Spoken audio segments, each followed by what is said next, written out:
Sindaco, cosa è successo ieri al Consiglio Comunale? Questo forte documento di Fratelli d'Italia che addirittura dice di staccare la spina e che sono pronti a riandare al voto.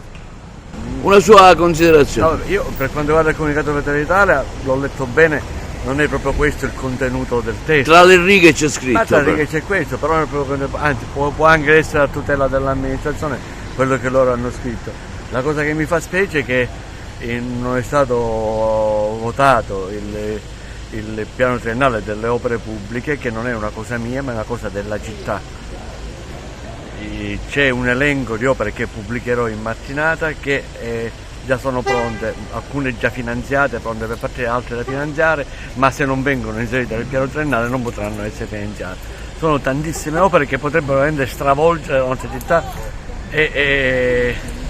e quindi sono amareggiato perché, ripeto, non è un qualcosa che è contro di me o contro l'amministrazione, è contro l'intera città, contro i miei concittadini. Ma diversi consiglieri, pur della sua stessa opposizione, o non c'erano, hanno votato contro o si sono astenuti. È un segnale politico contro la sua amministrazione, Sindaco. Come la valuta lei da un punto di vista politico? Non lo so valutare, chiedetelo a loro.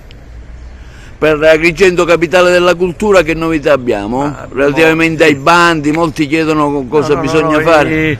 Entro il 30, cioè, appunto, domani consegneremo il nostro progetto alla regione, cioè all'assessorato del bene culturale. Proprio ieri sono stato all'assessorato bene culturale e ho avuto l'incontro con l'assessore Francesco Scarpinato, che comunque è a nostra disposizione. Abbiamo concordato come chiudere la vicenda, poi ci sarà la cabina di regia che dovrà valutare questi progetti e quindi poi, se tutto andrà bene, ci faranno il decreto. Col decreto poi si può partire anche coinvolgendo le varie associazioni della città. Emergenza idrica, un tasso dolente, purtroppo la città sta soffrendo maledettamente. Sì, questa è una cosa che mi fa tanto preoccupare, perché vedo i miei concittadini che stanno soffrendo questa crisi idrica pazzesca. Mi sembra un déjà vu, un ricordo quando ero ragazzino che si soffriva così la crisi idrica sia per la siccità ma anche per altre problematiche. Ci stiamo ritrovando noi dopo 50 anni, dopo 60 anni di nuovo con questa tremenda crisi idrica, causa della siccità ma causa anche di alcune fonti idriche ancora non sono state reperite, però su mia indicazione anche AECA sta lavorando alacremente e già 2 pozzi che superano i 100 litri al secondo sono quasi pronti per essere immessi nella rete agrigentina.